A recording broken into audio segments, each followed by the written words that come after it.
Alrighty. Episode 24, Heart of the Order. The Griffey episode. Jack Bauer episode. I'm back. The Pedro Alvarez episode. Shout out Big Bull. What's that? I can't remember what his name is now. What's the rapper that's like he has the song? He's like, I'm back. You mean Welcome Back by Mace? Yeah, welcome back. Yes, he's back. I know you like that. That's like, I think I used that for like the intro song forever. You did. Wow. It was awesome. I was so hype about it. For this episode. But guys, welcome back. Heart of the Order, episode 24. I was off for a week. My guys held it down. We're getting to you a little late this week, but we got a lot of news to talk about in the MLB. So, I mean, just to start it off, guys, I mean, how you doing? What's your impression on the MLB so far through a couple weeks? We got the trade deadline in 2 weeks. We've had some ups and downs with the coronavirus. We've had some players get hot. We've had a lot of players who maybe might be not receiving a lot of backlash for how they're playing. Got a lot of guys hitting at the lower end of the barrel. Cody Bellinger. I wasn't gonna name him. Christian Yelich. I was thinking of the guy on the Astros who's hitting, I think it's like 184 right now. Oh, well, that one doesn't surprise me. They don't have their trash cans to bang on. They know it's coming now. Of course, they're not going to be able to hit. They don't know it's coming, so like they're hitting like that. But a lot of storylines so far. I mean, so guys, I mean, through the first couple of weeks, just what's been your impression on how the league is going? A couple of the storylines and stuff like that. I mean, first off, it's just nice to have baseball on TV. Like, as we're recording now, I have, like, the other monitor up with some action going on. I mean, I think, obviously, we talked before we hit record here, but, like, holy cow, we knew that in 60-game seasons anything could happen, but I didn't consider the Orioles and the Marlins being in contention being anything. Yo, can we really consider like the Marlins being in like actual contention though? Like they're in first place. They're 9-6. They're in first place, but they're 9-6 though. It's damn near the halfway point of the season, and they got some games to go. But it's damn near a halfway point, and they're top the AL. They're the NL East. But like they're 9-6 though. But like contending is contending. I mean, know though. It's weird. Like, can you really consider that contending? Hey, if you want to say they don't have the most talented team in that division, I will go with you. All right. I'll ride with you in that fire. But they are contenders as of today.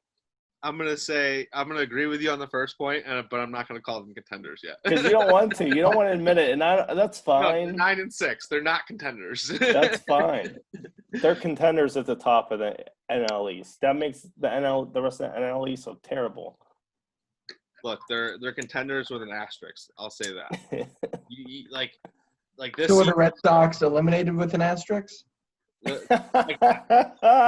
Brooksy, leading into the season, I told you the Red Sox are going to be absolute booty. Let's go, Brooksy. Like they're so bad this year, it's not even funny. I didn't expect them to be this bad. I didn't expect them to be 6-16. Or I don't know if like moving forward we should refer to teams' records as like winning percentages. So rather than saying 6-16, I'm gonna say they have a 273 winning percentage, and the Marlins are at a 600 winning percentage. That's what I'm gonna say moving forward. Let's call the losers though. Let's call it the Kumar percentage.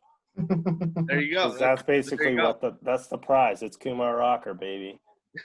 And the Pirates are leading that, by the way, in case you were wondering. They are. They're at a whopping 4 wins this season, Dre.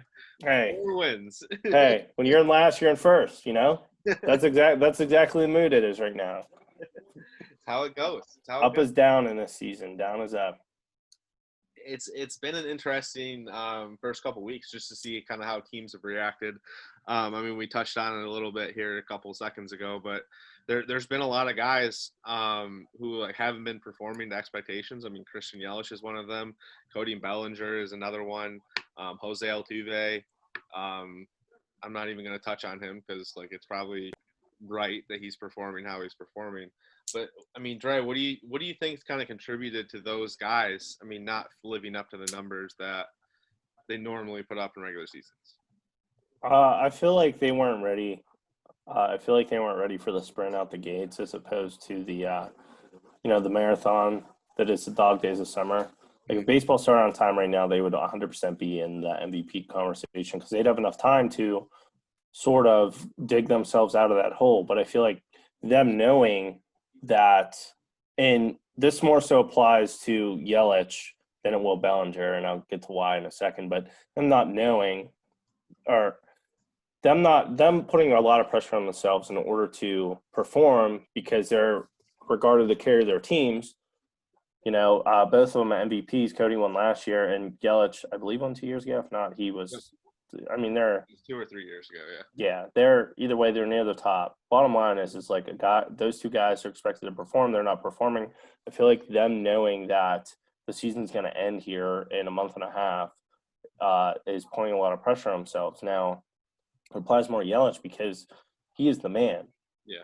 Bellinger is the man too, but he has Mookie Betts there and Justin Turner and Corey Seager and phenomenal pitching. Like he might be the MVP of that team, but like now he has another MVP on that team and Mookie Betts and a guy. If a team like the Dodgers can honestly afford a guy like Bellinger to kind of slump because of the fact that he's protected, extremely protected. Whereas if Christian Yelich isn't performing, that team's not going to win. And as you can see, they're 10-10 or 500 somehow, some way. They've gotten some key contributions from guys like Ben Gamel, who stepped in when Lorenzo Cain opted out. But bottom line is like now they need Yelich to go if they're going to make a run on this division. And the Cubs right now kind of coming back to earth, but like they look good at the top 10 standings. Yeah, I mean, you kind of hit it nail on the head. I mean, Dodgers are a team who can let Bellinger slump because they have guys like Mookie Betts and Jock Peterson and fucking just everyone, just from top to bottom. But Yelich is the Brewers lineup. He's literally the Brewers lineup, and even more so with Lorenzo Cain opting out. So it's kind of surprising to see just those superstars kind of slump. And it'll be interesting to see kind of how they respond coming down the stretch here in the last month and a half. But outside of some superstars slumping, we've had some other drama. Can I call it? I'm going to call it bubble drama. We've got some bubble drama here. We can't really. It's an informal bubble at MLB. Yeah, we can't really call it a bubble because they're not in a bubble. They should be in a bubble, but they're not in a bubble. Major league bubble. The Cleveland Indians, two pitchers, Mike Clevinger and Zach Plesac, went out in the town in Chicago. It was right. They went against MLB protocols for COVID and things like that. They got suspended. There was a report that came out today that their teammates pretty much blew up on them in the locker room. Basically, kind of let it loose. It was very testy player meeting from what I understand. And they were both demoted to their alternate training site. And a veteran player, Oliver Perez, I don't know how much say he has kind of around the league anymore or on teams. He used to pitch for the Pirates when he was in his 20s. He's actually pitching tonight, I believe. But basically came out and said he was going to opt out if the players were sent away from the team. So now they're sent away to the alternate training site for 10 days. Brooksy, what's your kind of thoughts on this situation? I mean, I think it's the first major drama we've had around the COVID. I mean, there's obviously been some teams that have had outbreaks and things like that. The Marlins, the Cardinals, the Reds and the Pirates games were canceled this week. But we can get to that a little bit later. But what's your thoughts on this situation and guys going out against protocols, basically lying about it, coming back to the team, kind of causing this drama within the Indians? Well, there's two different degrees of denseness of those two guys and just being inconsiderate a-holes. But because for one hand, just in general, that's bad enough. But when somebody on your own pitching staff just beat cancer, and when your coach and who knows who else has compromised medical histories, and everybody's making a sacrifice. So in second place in the dense and inconsiderate contest is Plesac. Fool, idiot. First place, gold medal to the dense idiot award goes to Clevinger, who goes with him and then stays with the team, is sitting in the meeting when everybody's like, oh, so Plesac did this. He's gone. What a dick. And Clevenger's just there, takes the flight back with the team, and then it finds out that it's him. So, like, that's just like, what did you expect? Just not to, like, get caught? So it's just, like, completely inconsiderate and ridiculous. And I feel like at this point it's going to be interesting because, like, who wants these people as I know, like, maybe it could be taken too far, and, like, some players may sort of want them back. I guess it's just the degree of it. But, like, the optics of it, you have people who everybody's making sacrifices, and there are people on your team that could be more at risk for this, and it just comes off as completely selfish. So I know some people on the Indians were a little bit more willing to maybe bring the guys back, but I'm in a camp now where, like, I wouldn't want a teammate like that.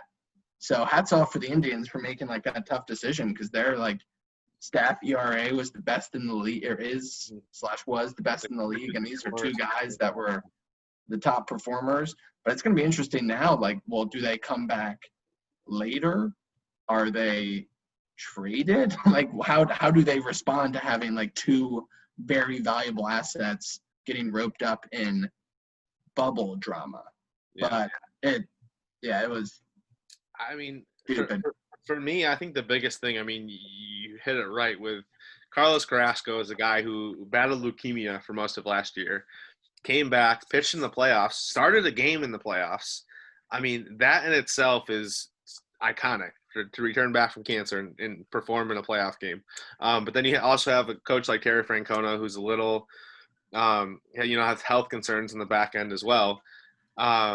But just to have two guys like that who just go against protocol, put the rest of their team at risk, especially a guy on the pitching staff who they probably sit next to every day and, share conversations with on a daily basis. And just to go through and do something, like, stupid enough like that, I think it's crazy. To see the fallout, what's going to happen in the next couple of days, I wouldn't be surprised if they got traded. Mike Clevenger has the lowest ERA on the Indians, if I'm not mistaken. I don't know. Lower than Bieber? Huh? Lower than Bieber? Let's see. I mean, he's one of the better performers on the team. I mean, I'm pretty sure he's our number two I rank him as number two in terms of the rotation, but in terms of the actual staff ERA, I'm not certain who's leading them, but give me a second here. Yeah, Bieber's leading, but Clevenger is –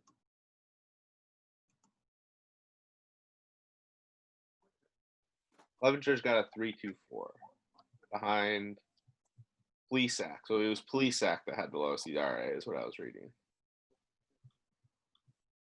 Oh, and before you say anything about Oliver Perez, he has a 1.13 ERA. Give the man his credit. Give him his credit. Bucko Oliver Perez. He's thrown 8 innings, all right? Hey, 8 innings, 1 run, 1.3. Maybe let him 1 run all year. Give the man his credit.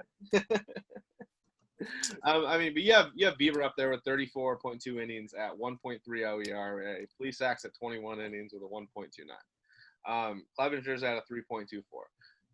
Either way, the staff has been solid, and you're taking two guys out of it that have been big contributors to that. They're key contributors. That's what they are, easily. So, I mean, I don't know if they get traded. I mean, what do you think, Dre? Do you think, like, you can part ways with two guys like this who have been key contributors for the team over the past couple years? First things first, I want to 100% applaud that franchise for what they did. Yeah. I know it's hard, but I know it's hard to kind of come to that decision. And honestly, I feel like Terry Francona had a lot to do with it. Because again, you have a guy like Carlos Carrasco in there who, again, is susceptible to it. So it's like, how stupid can you be? Second off, how stupid can they be? Not for the fact that they went out. It's that they legitimately got caught too.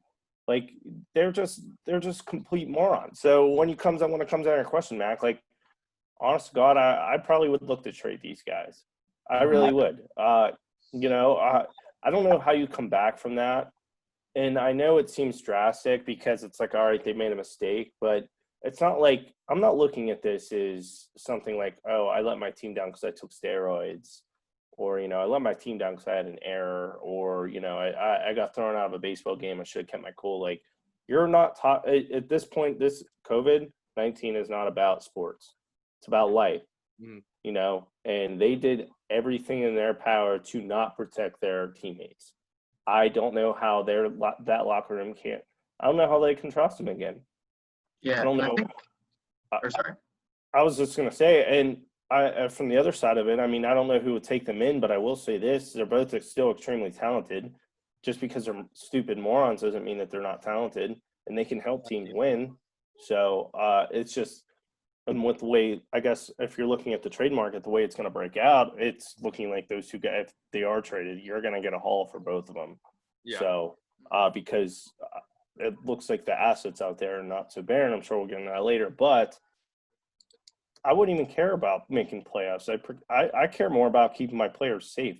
Yeah. Like, and who knows, it might completely unite them on that front anyways. Yeah. And I don't want to throw that tangible into this is why they're going to make playoffs, because they rallied around getting rid of bad apples. But bottom line is that they put their team at severe risk, and they put specifically, I know Carlos Carrasco, I don't know who else has health issues there. I think Frank Kona might have had COVID as well. Yeah.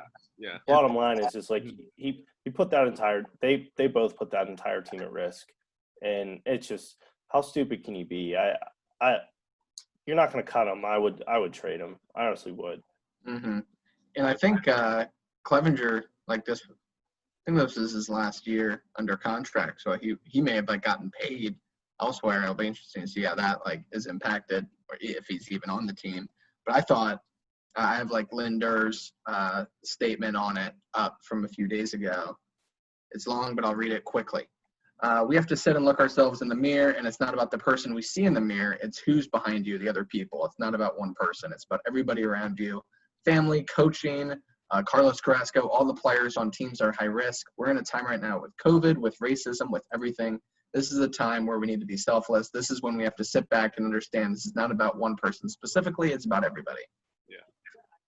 And to go off your point, I just want to say that I found this tweet by Mike Clevenger on 6/15 during the whole entire union at Major League Baseball and MLB PA back and forth. He tweets, "Let me play," with all kinds of dots and with a gift that says, "Please, I really need this." It's like, how are you going to take that stance and then completely just throw that stance out the window whenever you put your teammates at risk?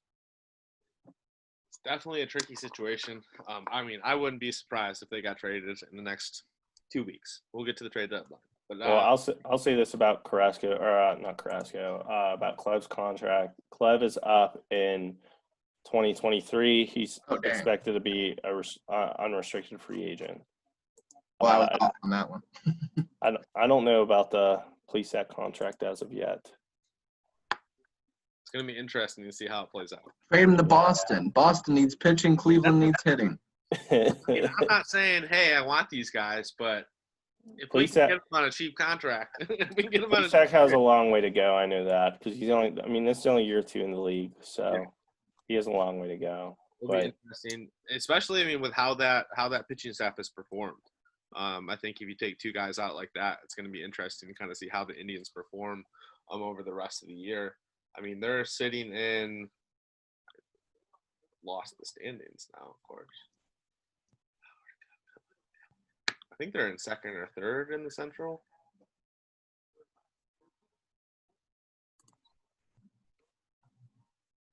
ESPN runs so slow. Yeah, they're 2nd, 13-9. They're behind the Twins at 14-8, so they're a game behind the Twins, and they're 2 games up on the White Sox. So I mean, they're still in position to kind of get into the playoffs and everything. But if you take 2 pitchers out like that, I mean, it can throw a wrench into things depending on who you decide to throw in that place. So it's going to be interesting to see kind of how that plays out, how that whole situation plays out. But bravo to the Indians for handling it how they have so far. I'll say that as much. We had some more drama. We kind of missed it last week. Astros, A's. Should I say another brawl? Second, you can't really say another brawl because they didn't. That was more. This one I think was more of a brawl than the other one. Yeah. Like the bench is cleared, but that was about it. It was more like pushing and shoving, if that. This was definitely a brawl. Like Roman Loreno legitimately like walked off, threw his helmet and charge at Alex Centrone, who actually absolutely egged him on. Yeah. It was like, he stood there and like, come on. So. Sorry, Rainier Parade to explain that, Matt. No, you're good. I know you were going to explain it. So basically, from what I understand with the whole situation, Loreno was on first base. Centrone was after he got hit a second time. Huh? He got hit. That was the second time that game getting hit. He got hit. He got hit. Okay, and the second time he got hit. Sorry, I guess. No, you're good. Explain it. So. That was game 3 of a 3-game series. He got hit Friday, he got hit Saturday, and then it happened on Sunday. He got hit in the first inning by the starter, and then I believe it's the 7th inning again by a reliever. And when he got hit the second time, he was walking out to first base, and he's pointing at the pitcher, and it's like, what are you doing? Like, and then the catcher comes back. He's like trying to tell him, like, you gotta twist your arm. He's like, teach him how to pitch. He's like, you gotta twist your arm if you want to throw a curveball. Mm-hmm. Basically, like, tell him, like, hey, like, you're doing it wrong. I don't know if his tone, I don't know if he's being a dickhead, but it was going like this, and it was hilarious. And he gets on first base, and from what I read, Alex Centrone eggs him on and said something about his mother in Spanish. That's what Loreno said. And I don't know what he said about his mom, but apparently it was so disgusting that Loreno had to step off first base, and he full sprinted at Centrone, who's sitting there, egged him on, and then there was a blockade of Astros just protecting him, and of course Centrone, who eggs him on, takes 3 steps back like, oh my god, what did I just do? And Centrone ended up receiving a 20-game suspension, which is thought to be the longest suspension for a coach in MLB history. Loreno got 6 games, and down to 5. Huh? And I think he got it down to 5 too. He peeled it down to 5. No, cut it to 4. 4. To 4. Wait. Yeah. Just got an alert to 3. And just another crazy situation involving the Astros. I mean, from one thing to the next, this team just keeps doing things wrong. I mean, first, they had the whole assistant general manager situation before the whole cheating thing came out. Then they had the cheating thing. Now they have a coach yelling derogatories at a player about his mother. Like, what is going on with the Astros right now? Like, I don't really want to spend too much time talking about the cheating Astros, but, like, they just keep popping up for doing stupid stuff. And not to mention they completely – I mean, they put winning first, I'll say that, but they still shouldn't – I would have taken the stance and not done it. But they traded for Roberto Ozuna. Yep, and, that's another one. It's just not a good look. But that was way before any of the other stuff came out. But I'm just adding that to the list because Ozuna's a Jag. Yeah. He can go to hell. But personally, I say you take that franchise, you just launch them into the sun. Yep. The Astronauts. They went from best team in the MLB to the laughing stock, the black the black duck. Is that the phrase? Black Swan. Black Swan. Well, That's Black Swan. Black Swan. I was close. The Black Swan of the MLB. Just basically the laughing stock. I mean, they just keep doing stuff. It's embarrassing. I'd be embarrassed to be involved with that whole entire organization right now, just because. I mean, is there any shame whatsoever within that organization? I guess you would think not when you have a coach yelling derogatories about a guy's mother in Spanish. And you think not. That's crazy to me. That he's just going to egg on a player like that, and this is coming after the fact that Loreno is beaten 3 times in that game, and I don't even think any of the Astros were beaten in that game or in that series, in that entire series. But you have that, and then you have the fallouts of their manager being suspended for an entire season, and their GM also suspended for an entire season. Some fallouts, but it's like where does it end? Like where do you act professionally and don't disrespect the damn logo. Mm-hmm. And I mean, this is also like a boomer, but seriously, that's what it is. Like, this is also a guy that spent 9 years in the MLB playing. He's a second baseman, a shortstop. and a third baseman, so basically a middle infielder. And he spent years in Arizona, Chicago for the White Sox, Washington, and Baltimore. So his last year played was 2009. So there's no way he has like playing history with Loreno. There's no way. So like I just don't understand where it comes from, if you know what I mean. Like I don't understand how that. I mean, obviously he must have something, but like as a coach, you're supposed to be known for going, taking the higher road. Obviously not this guy. Instead he instigated the fight, which is why the suspension was so heavy. Yeah. I would have kicked him out the rest of the year personally, because that's conduct that can't be forgivable by a coach. Yeah. Like you're expected as a manager or a coach, you're expected to uphold those standards set forth by the Major League Baseball. If a player is going to talk bad, talk trash, like, okay, you can get away with it. Like we saw that with Joe Kelly, like what he did to the Astros. But a coach is completely different. Can't do that. The bar is higher. It's as high as it can be. Yeah. And to just stoop so low, it's disgraceful. But again, are we shocked about anything this franchise does anymore? The Astros just keep digging their hole deeper. I'm okay with it. What's going to happen next? Say goodnight to the bad guy. All of you need the bad guy, and that's me. My Tony Montana feed. So the coronavirus has kind of hit a couple teams throughout the MLB. The Marlins were the first ones. The Phillies were affected by that a little bit. The Cardinals were affected as well. Now we have the Reds and the Pirates. This is the second series the Pirates have been affected by. Their first series with the Cardinals was canceled, and I believe it's set to be made up later this year.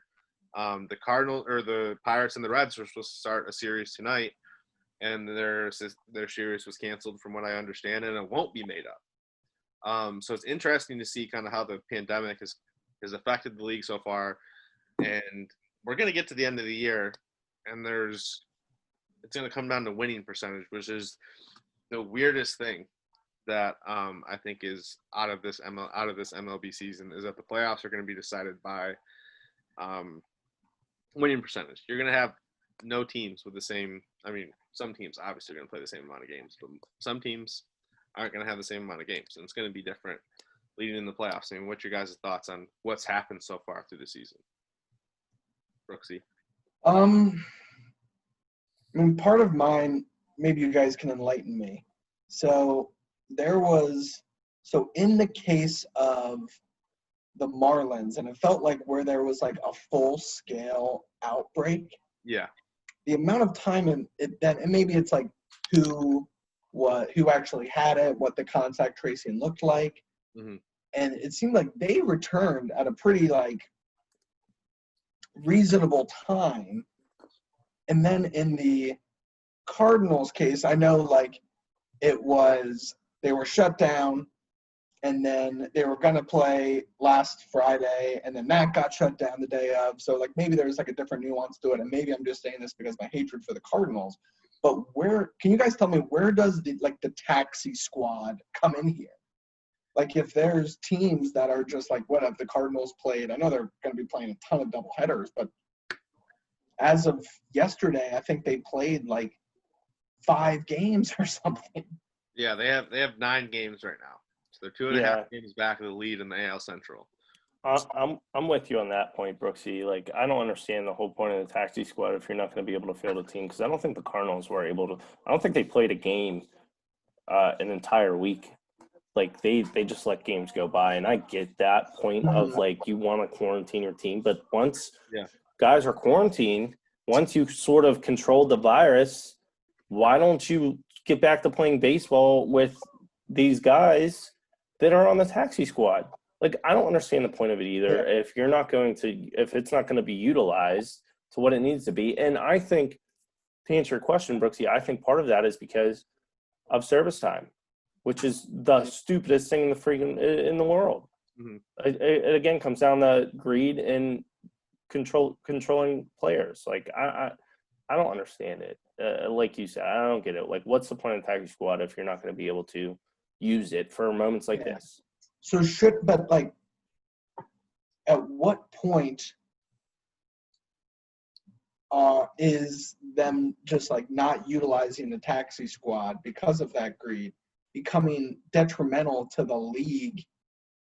And I won't even say the word integrity for a 60-game season because it's weird enough. But at what point is it like, okay, like you have to put a team out or you'll have to start forfeiting games? Like I get it where there's like that line, but like I don't understand, not to put a caveat on what we just said, but I don't get like the nuance of the tracing and like what went into them canceling the games the second time. Yeah. But it was a lot. And then with the Pirates, when they were on Friday night, they were like, all right, Saturday's done, Sunday's done, maybe Monday. And then based on tests that followed, and I get it that they were like leaning more towards caution, but it seemed like they were going to play Monday, and then that was just sort of scrapped too. So it's going to like just create a logistical nightmare because I feel like teams should do all they can to get the most closest games to 60 that they can. So what did you say the Cardinals' record is now? They're The 5. Cardinals are 5-4. They've played 9 games. Yeah. So, and there's about, all right, let's generously say, I mean, the Cubs have 6 played weeks left in the season. Yeah. So 42 days. So right now, if they played a game every day, that would be 51 games. So Like, then, at some point, you would think that towards the end of the season, like they're gonna have to put a minimum amount Cardinals of just game. homered, by the way. Who did? Cardinals. I feel like by the end of the season, like they're gonna have to put a number in place to where, all right, you have to play this amount of games to qualify for the playoffs. Like I can't imagine them taking teams into the playoffs that have played like 40 games, 45 games. So I will say this with the Pirates. So the Pirates I believe they have 2 more series left with the Reds. Yeah. So nothing has been announced, but because they have those 2 series left with the Reds, I think they're going to be making up games. In one of those series, the Pirates play home, but they have a day off the day after. So it wouldn't shock me to see them play their series at home versus the Pirates and then travel back to Cincy to make up the doubleheader. So that's an option. And then there's the other option of possibly doing a doubleheader at home, maybe 5 games in 3 days, which would be absolutely asinine. But again, this whole entire season has been bananas anyways. So I thought it was announced that they weren't making up the games though. I thought that had already been decided. I didn't hear that. I didn't hear that per se, but I heard that like it's not announced right away as when it could happen. Okay. I heard that. I heard from what I've seen. I heard that those were 2 options, but nothing's been officially announced. And I would assume that's because we don't know where those teams are going to be come next time they play. Like if the Reds need those games to determine seeding, then they will play those games. But if they're mathematically out of it, and then as we know, if the Pirates are out of it, then what's the point of playing those games? Yeah. They're not going to matter. Yeah. So I don't think anything's set in stone. As far as the Cardinals, man, they got a hell of a mountain to climb because they don't have any games announced yet, but they missed series here with let's see. They missed Twins, Tigers. This is wild, by the way. They have series postponed for Milwaukee, a 4-gamer. 4-game. It looks like a 5-gamer with Detroit, like a home and home. And then Chicago and the Pirates, and then more with Detroit, and then 1 with the White Sox. They didn't play there from July 29th until August 15th. They missed 2 weeks of baseball, and that's part of the problem that we were talking about here, Brooksy. It's like, where do you draw the line to make sure the taxi squad plays? And they didn't even do that. Because you would think that there would be some healthy players on the team, so you could bring in the taxi squad to play with those players. Mhm. Still be able to separate the players who tested positive for COVID. The guys that tested positive, guys like Yanni Molina, quarantine him. I don't know how it happened, but if the fact he completely tested positive, let him sit. Yeah. Like what was Manfred doing the entire time? Yeah. And the crazier thing to me is, I'm gonna fact check this right now. I am pretty sure that the Marlins were way worse in terms of their COVID cases, but they also came back at a sooner time than the Cardinals did. They had 17 positive cases. I thought it was up to 20. That was a full I thought 21. I'm not I'm not sure, but I knew it was extremely high. All I know is that they had way more cases and they came back at a faster time. It makes no sense to me. Yeah, like not to be, because I am in complete agreement. The one thing that I'm thinking now, because that's completely ridiculous how soon the Marlins came back with a more extreme outbreak, is the reason for that. Oh my God, yeah. Because the contact tracing was like easily able for them to be like, well, this is where it's like, this was ground zero. These guys were all together, and then be like, all right, well, let's get them away, and then everybody else there. But the way that the Marlins did it, that all teams should, is they were just signing guys and like playing them. They're like actually utilizing the taxi squad. So the only reason I would give the Cardinals like a break here is if like the actual contact tracing, or like the actual tracing of like, okay, where is this? We can't tell who has it, is more murky. But still, there is that line where you have to start utilizing the taxi squad, and that has to be something that would be policed. And I'm curious what like what the protocol for this was, beyond just this arbitrary canceling games right away, and in other cases with more outbreaks and more less time to return. Yeah, there's no consistency to it. 18 games the Cardinals missed and the Marlins missed 10. And you would think, how you kind of touched on, Brooksy, that like the contract tracing has to be like a little more difficult with the Cardinals than it was with the Marlins. Mm-hmm.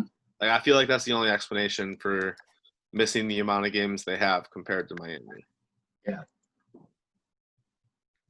I have nothing else to offer on For this. the Cardinals. I have more questions than answers. It's a confusing situation. But one more general topic I wanted to get Dre's opinion on, because he's second to Greg Malik as our prospect guru. Casey Mize was called up today for the Detroit Tigers.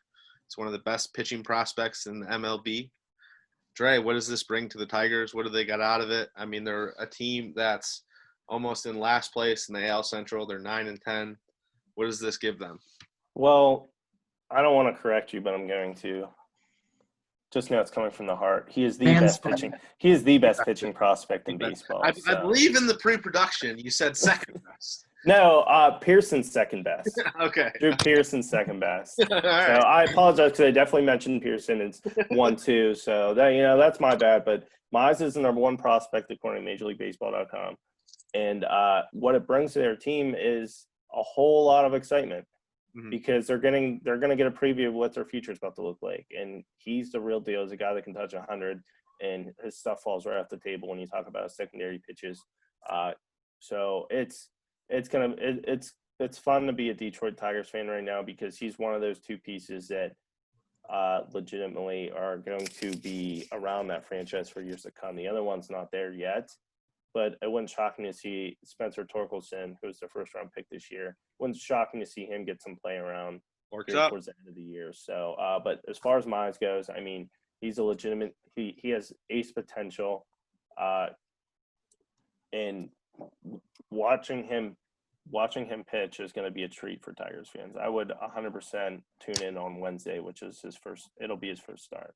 Is there a player comparison? Is there a pitcher in the MLB you could compare him to right now, like what his future could look like? Honestly, he has potential to be like Garrett Cole. Okay. I think that's his ceiling.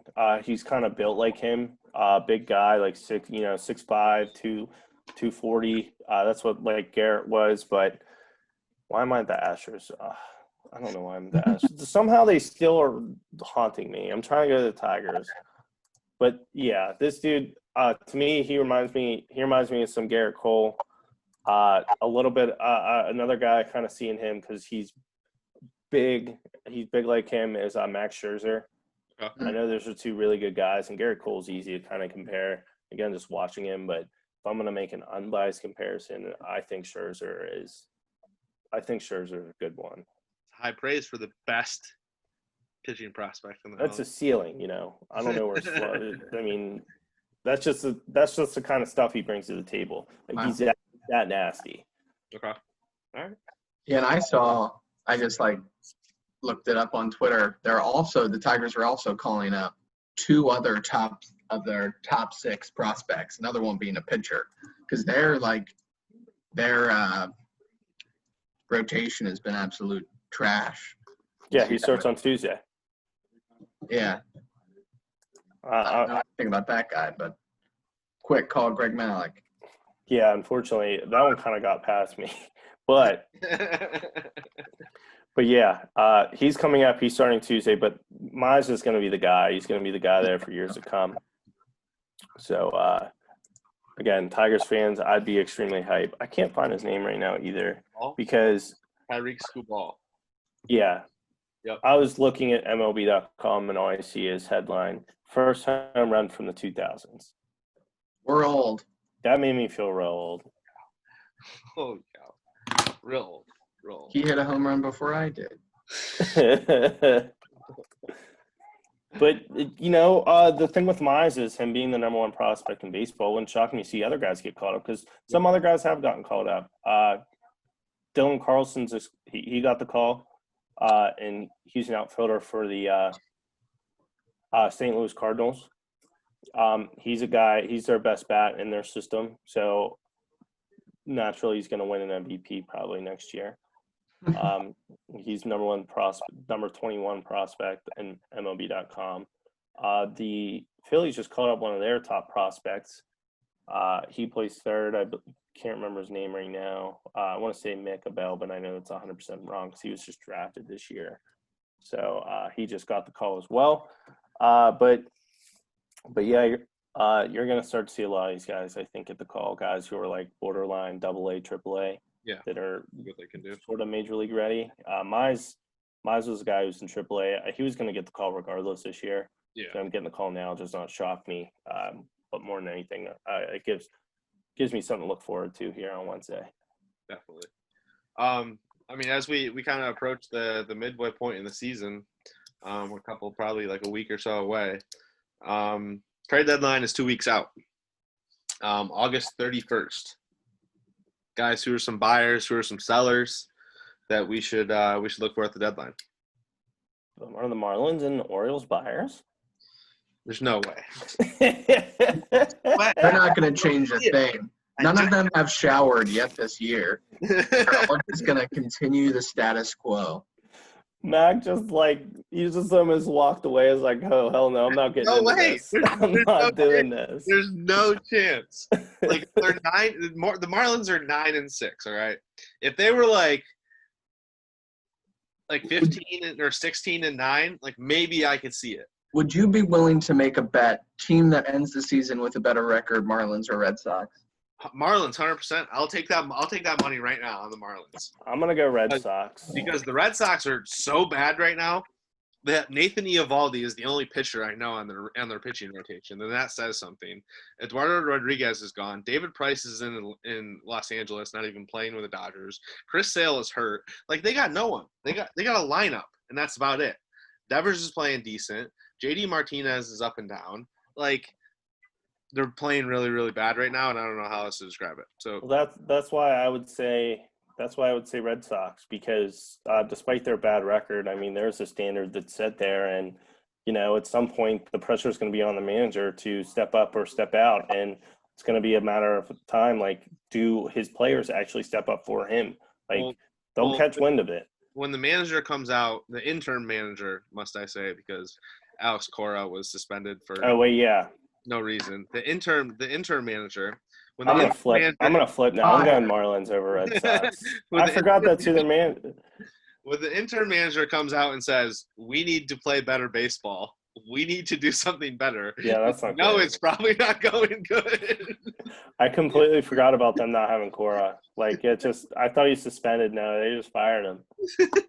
He stepped away, and they didn't. I don't even think they filled it. They mutually agreed to part ways, and they never filled the position. Now I sit here and think about it. So technically, he could come back next year. He could, and it's just. I'm gonna go I'll be Florida sick. Marlins. Podcast what a world! I'll be recording.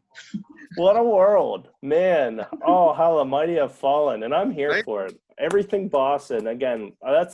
Launch them into the sun too. No, it's funny because like me and my family do. I don't know if I've ever told you guys, but my grandpa is a Yankees fan. Both my uncles are Yankees fans, and my brother is like probably the biggest Yankees fan of them all. So I grew up in a family of like 4 or 5 Yankees fans. So we were having a Zoom call the other night, and the Red Sox and the Yankees were playing each other this weekend. And one of them goes, "Oh, Greg, did anyone see the Red Sox Yankees game today?" And I was like, "I don't want to talk about it." I literally do not want to talk about it. Before we get back in deadline talk, but while we're on that, I want to ask. Is Red Sox-Yankees the most overhyped rivalry there is? What are you talking about? Like in terms of like the natural, the landscape of sports. Like everyone says Yankees-Red Sox, but like, are they like better? Is it better than like Duke, North Carolina? Is it better than like Bears, Packers, Steelers, Ravens? Because like, I think it's legitimately the most overhyped rivalry ever. One side says 27 rings, and they say that's talking about in the past. 4 rings in 16 years. And then the Yankees are like, well, that's talking in the past, but less of the past. Like that's all the rivalry is. So I'll say this. It's a very heated rivalry, especially when you have the Red Sox trading Babe Ruth to the Yankees. Yeah, that's where the rivalry came from. So that's where the rivalry came from. That's the birth of the rivalry. But like you have certain years where these teams have gone back and forth. I mean, you got to remember the Pedro Martinez days where, who's your daddy? Like, you got to remember those days. You got to remember. I remember that. I remember A-Rod going like, come on. And I remember all that. I remember all that. I mean, so like it's been heated in the past. I think it's cooled off in recent memory because they're so like up and down. And like recently they've been so up and down. Like when the Red Sox are good, the Yankees are bad. When the Yankees are good, the Red Sox are bad. So I think that's kind of like stymied it off a little bit. But to answer your question, I'll give this as an example. When I was in college, I took a public speaking class, and we had to basically say why something was the best. My speech was about why UNC Duke is the best rivalry in sports, if that answers your question. Okay. It sort of answers my question. I don't think it's overhyped exactly, but I think it's cooled off in recent years. Yeah, I mean, it's just this thing that every year that's put on a pedestal, but like it doesn't mean anything if both teams just, I guess, aren't playing for something. Like, yeah, I don't care about Red Sox Yankees in April as opposed to like Red Sox Yankees in October. Yeah, I think it was at its height in 2004 when the Red Sox came back from down 3-0, and that was incredible. I won't take anything away from that. In the grand scheme of things in sports, I think it's just bottom of the bottom. Yeah. But it's the best rivalry in baseball nonetheless. Oh, so, 100%. And it's not even close. So back to buyers, sellers. Who do we think are the buyers? Who do we think are the sellers? So I think there's legitimately only 4 sellers right now, maybe 5. And even then. I don't think there's going to be a lot of buyers, though, either. And that's kind of the thing that really gets me. Like, that was going to be the point they follow up, like, my even then. It's like, I don't know who's going to legitimately buy. Yeah. Like, it's You're tough. shopping for commodities. You're not going to the Apple Store or Best Buy. You're just going to get your milks, your eggs. Yeah. There won't be any big yeah pieces that will be moved. I don't see anyone risking big names for a shortened season title. Yeah, and because the season's so short, there's no real separation between the middle ground. To use pretenders and contenders, the buyers through sellers. Now, the teams that are legitimately sellers, the Pirates, sellers.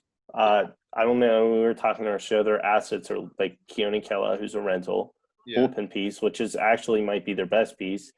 Adam Frazier, who's a guy that I think could be traded because there's been injuries. Starlin Castro is a guy who went down recently, so the Nats could look to acquire him. He's cheap. He's serviceable. Colin Moran's a guy who could possibly get traded. Sarfat has cooled down recently. I think the guy they should trade is Kevin Newman, but that's just me. But looking at other teams, I mean, the Giants, I don't know what they have like to sell. I mean, Johnny Cueto's a guy they could look to deal if a team's looking for starting pitching. So there's him. He'd probably be the biggest piece off of that team to go. I don't know. Brendan Crawford, Brendan Belt, some bats. But you have them, the Red Sox, if they want to just try and sell off some bullpen pieces, if they want to try. I mean, what bullpen? Like Workman. what bullpen pieces? It's just hard to kind of gauge these, and these are all the teams at the bottom of the barrel. The Mariners are a team that could possibly sell. It could be like a lot of just trade. Little trade deadlines of the whole. Let's just give this pitcher a different scenery, like Tijuan Walker, Boyd from the Tigers. Matt Boyd's a good name, actually. I think that could be traded.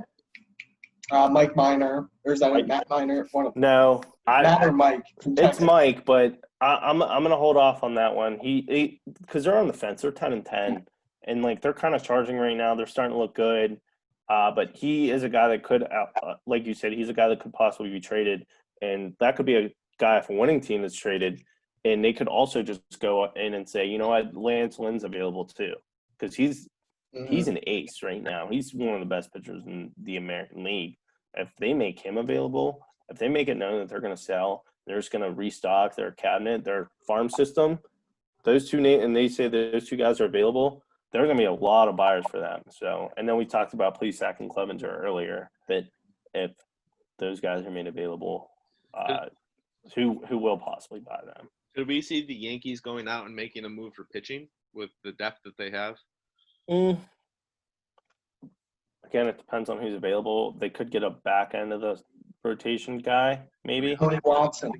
I was thinking like a 3-4 guy or something like that. Yeah, because, I mean, it's Tanaka, Cole at the top, Paxton, who has not looked good. Montgomery's looked pretty good, but I wouldn't want Montgomery as my 3. I'd rather feel comfortable him as my 4 or 5. Paxton's supposed to be the guy who's their 3, so we'll see what's up. But they could definitely I feel like they could make a move. I mean, they have the system to do it. Clint Frazier's a guy who that's everyone talks about, but now he's getting everyday time. He looks really good. So now he's looking like a guy that's probably just going to be around for a long time in that uniform because Brett Gardner can't play forever. Yeah. You guys got anything else? I mean, Mike Trout's hot, so I'd like to see him get traded because, again, after signing a 10-year deal, or I'm just so tired of looking at the bottom of the standings and seeing the Angels there. He deserves better. Free Mike Trout. Let's get that going. Make the T-shirt. I think we've talked about this a numerous amount of times, and we actually thought this year was going to be the year that they actually did something with the team, the moves they made. And I mean, he was out for what, like a couple of games, right? Because he had to go. His son was born, right? I think. Yeah. He missed. I think he missed 3 games. He came back first at bat, home run, bing, bang, boom. Like he never left, and he's hit like 8 home runs since his kid's been born. Yeah, he's God Trout again, and they're at the bottom of the standings. I don't understand it. It's so they have frustrating. Dylan Bundy, who's pitching out of his mind. That's a guy who could get traded. Yeah, and Justin Upton, or I could be Upton's confused, but one of them hitting like below 140. Shohei Ohtani just can't pitch, and it's like they counted him as their ace, and it's like how can you count on a guy coming off Tommy John surgery who already plays 4 days a week? Yeah. To come in and just be your ace. It makes no Bookmark sense. that next year that we're like, oh, the Angels, Albert Pujols is still there. We're gonna do it again. We're gonna drink that Kool-Aid, and we're just gonna get all caught up because they have Mike Trout, and it's just gonna be so bad. I just don't think he ever gets traded either. Like, he's just gonna rot. Oh, I was fully joking. Like, there's no chance you unload that contract. I don't know who could pick up that contract. Yeah. The Red Sox are the only team I feel like that could. I know a team with pinstripes who would be glad to spend a shit ton of money for a guy like. Well, they'd be going way over the luxury tax they picked him up. But I mean, at that point, if they grab him, it's over. The Yankees will do anything for a World Series ring. I understand that. I know that. It kind of almost waters it down. So Magic Johnson too. Magic. He's been known to spend some money. So it'll be interesting to see how that moves forward. Mike Trout ain't getting traded, by the way. I was just advocating for it. Yeah. You'd like to see him actually play in the playoffs and possibly. I just want to see him succeed, on a team, not just him. Team success. Yeah. Gotcha. All right, guys. That's all we have for episode 24, the Ken Griffey episode, the Kobe Bryant episode, even though this isn't basketball. Shout out Kobe. Thanks for joining us again, and we'll see you maybe later this week or early next week. See you later, guys.